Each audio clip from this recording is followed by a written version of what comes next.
श्री स्वामी समर्थ. जय जय स्वामी समर्थ. स्वामी महाराजांच्या कृपेने तुमच्या सर्व चांगल्या इच्छा मनोकामना पूर्ण हो ही स्वामीचरणी प्रार्थना.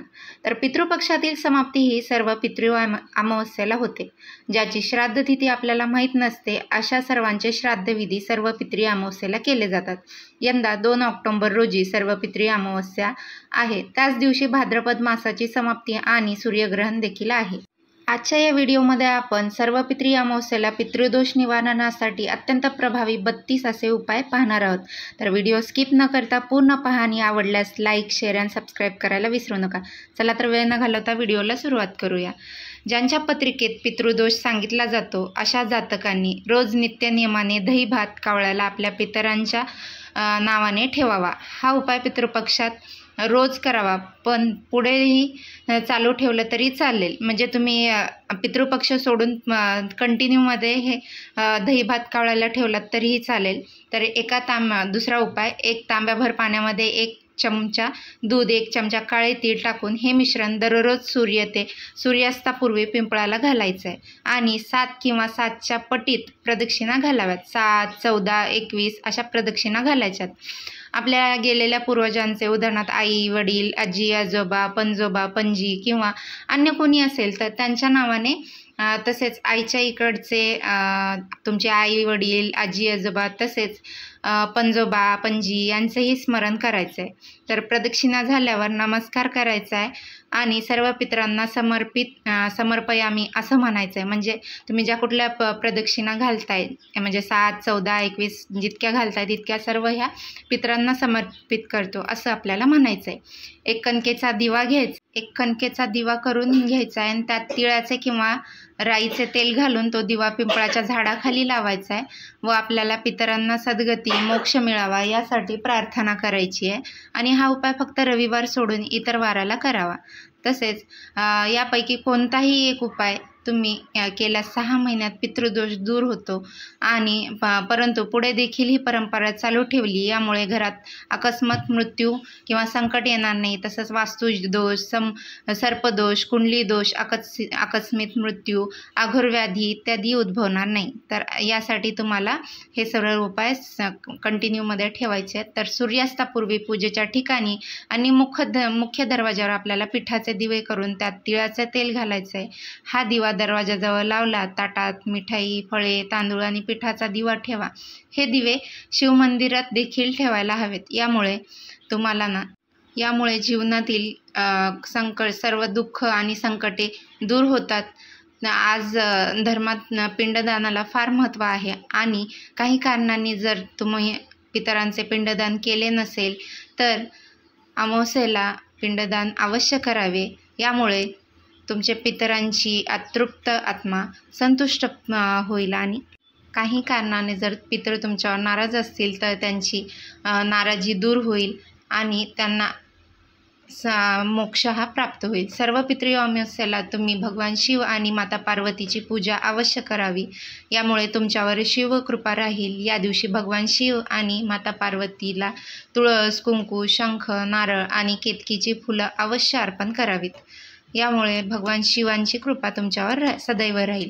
अमावस्येच्या दिवशी आपल्याला काळ्या तिळाचे दान अवश्य करायचे. त्यामुळे पितृदोष दूर होतो आणि तुमच्यावर कृपा राहते. त्यामुळे तुम्ही जीवनात प्रगती करता. तुम्ही काळे तीळ मंदिरातही दान करू शकता. तर अशा पद्धतीने आपल्याला काळ्या तिळाचा पण दानधर्म करायचा आहे. तर 9वा उपाय आहे, जीवनात कोणत्याही पशुपक्षाला त्रास देऊ नका. एखाद्या असहाय्य जीवाला त्रास दिला राहूचा कोप होतो आणि विशेष करून सोमवती अमावस्येला तुम्ही कावळा, कुत्रा, गाय, म्हैस अशा कोणत्याही जीवाचा अवमान करू नका. अमावस्येच्या दिवशी पशुपक्ष्यांच्या खाण्याची आणि पाण्याची व्यवस्था अवश्य करा. यामुळे पितर प्रसन्न होतील आणि तुम्हाला शुभ आशीर्वाद देतील. तर 10वा उपाय आहे, असे मानले जाते की अमावस्येला काळे तीळ पितरांना अर्पण केल्याने मोक्ष प्राप्त होतो, कारण तीळ हे पितरांचे प्रतीक मानले जाते. अशा स्थितीत स्नान करून गंगा नदीत काळे तीळ सोडल्याने आपल्याला पूर्वजांच्या आत्म्याला शांती मिळते. तसेच ते आनंदी होतात. अशा पद्धतीने आपल्याला जर गंगा नदीमध्ये स्नान करणं शक्य नसेल तर तुम्ही पिंपळाच्या झाडेखाली सुद्धा काळ्या तिळाचं जल अर्पण करू शकता। तर 11वा उपाय आहे, या दिवशी संध्याकाळी पितरांसाठी दक्षिण दिशेला चौमुखी असलेला तेलाचा दिवा लावायचा। हा दिवा पितरांचे मार्ग प्रकाशित करते आणि तुम्हाला त्यांचे आशीर्वाद प्राप्त करून देते। तर अशा पद्धतीने आपल्याला चौमुखी असलेला दिवा तयार करायचा आणि तो प्रज्वलित करायचा आहे।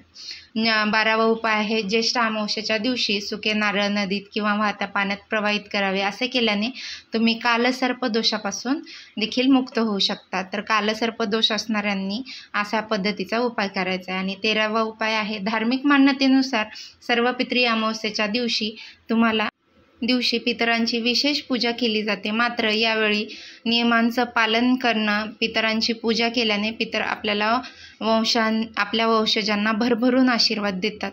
तर 14वा उपाय आहे, सर्व पितळी अमावस्येच्या दिवशी चुकूनही झालेल्या चुकांची देवाकडे माफी मागावी आणि असं कोणतंही काम करू नये की ज्यामुळे पितर नाराज होतात। असं म्हणतात की पितरांना निरोप देताना त्यांना प्रसन्न करून पाठवावे, म्हणजेच ते जाताना आपल्या वंशजांना खूप आशीर्वाद देऊन जातात। तर 15वा उपाय आहे, पितरांपासून मुक्ती मिळवण्यासाठी तुम्ही या काळात रोज गाईला चारा द्यायचा आहे। असे म्हटले जाते की या काळामध्ये मनापासून गाईला चारा दिल्यामुळे देवी देवतांचे आशीर्वाद प्राप्त होतात, श्रद्धा विधीचे पूर्ण फळ मिळते। तसेच 16वा उपाय आहे, पितृदोषापासून मुक्ती मिळवण्यासाठी तुम्ही रोज सकाळी आणि संध्याकाळी दक्षिणेकडे तोंड करून दिवा लावायचा आणि हा उपायही प्रभावी समजला जातो। तर 17वा उपाय आहे, पितृदोषातून मुक्ती मिळवण्यासाठी तुम्ही या काळामध्ये घराची स्वच्छता झाल्यावर गंगाजल शिंपडायचं आहे आणि घरात गंगाजल शिंपडून झाल्यानंतर सकारात्मक ऊर्जा संचारते आणि पितृदोषही दूर होण्यास मदत होते। तर अशा पद्धतीने आपल्याला आपलं घर स्वच्छ करून त्यामध्ये गंगाजल शिंपडायचं। अमावस्येच्या रात्री जर तुम्ही काळ्या कुत्र्याला तेल लावलेली पोळी खाऊ घातली आणि ती पोळी कुत्र्याने खाल्ली तर या उपायामुळे तुमचे सर्व शत्रू शांत होणे सुरू होईल। तर 25वा उपाय, अमावस्येला दारावर आलेल्या भिकाऱ्याला रिकाम्या हाती पाठवू नये, त्याला यथाशक्ती भोजन आणि काही गोड वस्तू दान करावे। याने वैवाहिक जीवनात मधुरता येते आणि लग्न होत नसलेल्या मुलांसाठी तर हा चमत्कारिक उपाय आहे। तर 26वा उपाय आहे, देवपूजा करताना दह्यामध्ये चिमूटभर हळद आणि 2 कापराच्या वड्यांची पावडर टाकून देवाचे टाक आणि मूर्ती स्वच्छ करावी। हा अमावस्येच्या दिवशी नक्की करा। तर 27वा आहे, अमावस्येला कटू वचन बोलू नये, खोटं बोलू नये। तर अमावस्येच्या दिवशी आपल्याला खोटं बोलणं टाळायचं आहे। अमावस्येला आपल्या प्रवेशद्वाराच्या उंबरठ्यावरती पूजा करावी, उंबरठ्याला हळदीचं लेपन करावे, उंबरठ्यावरती हळदीच्या लेपनाने स्वस्तिक काढायचं आहे आणि उंबरठा फुलांनी रांगोळीने सुशोभित करायचा आहे। आणि 29वा उपाय आहे, अमावस्येच्या रात्री पितृदेवांना समर्पित असते, म्हणून या दिवशी हनुमानांच्या फोटोसमोर दिवा लावून हनुमान चालिसाचं पठण करावं। पठण झाल्यानंतर आपल्याला दिवा घराच्या मुख्य दरवाजावर ठेवायचा आहे, म्हणजे उंबरठ्यावरती ठेवून द्यायचा आहे। तर या दिवशी म्हणजे 30वा उपाय आहे, या दिवशी आपल्याला काळ्या मुंग्यांना साखर मिसळलेली कणिक खाऊ घालायची आहे। असे केल्याने तुमचे सर्व पापांपासून मुक्ती मिळते आणि पुण्यकर्म उदय होतील। हेच पुण्यकर्म तुमची मनोकामना पूर्ण करण्यास मदत करतील। तर अशा पद्धतीने आपल्याला काळ्या मुंग्यांना हे साखर कणिक मिसळून हे केलेला आपल्याला उपाय करायचा आहे। तर 31वा आहे, ज्यांना कालसर्प दोष असेल त्या व्यक्तींनी अमावस्येच्या दिवशी एखाद्या योग्य ब्राह्मणाला घरी बोलावून घरात शिवपूजन व हवन केले पाहिजे। तर ज्याला कालसर्प दोष आहे त्यांनी हा उपाय करायचा आहे। आणि 32वा आहे, अमावस्येच्या रात्री 5 लाल फूल आणि 5 जळत असलेली दिवे वाहत्या नदीच्या पाण्यात सोडल्याने धनप्राप्तीचे प्रबळ योग बनतात। तर अशा पद्धतीने आपल्याला हे काही उपाय आहेत, अशा पद्धतीने सर्व उपाय आहेत। तर हे आपल्याला सर्व पितरी अमावस्ये दिवशी हे उपाय करायचे आहेत। जर तुम्हाला कुठला उपाय म्हणजे एखादा उपाय जमत नसेल तर तुम्ही दुसरा एखादा उपाय करून पाहू शकता। आणि जर तुम्हाला ही संपूर्ण माहिती आवडली असेल तर चॅनलला लाईक करा, शेअर करा आणि सबस्क्राईब करा आणि बेल आयकॉनचं बटनही दाबा। यामुळे काय होईल, तुम्हाला माझे जे कुठले नवनवीन माहितीपूर्ण व्हिडिओ चॅनलवरती अपलोड होतील त्याविषयीची सर्वप्रथम नोटिफिकेशन तुम्हाला येईल आणि तुम्ही माझे कुठलेही व्हिडिओ मिस करणार नाही।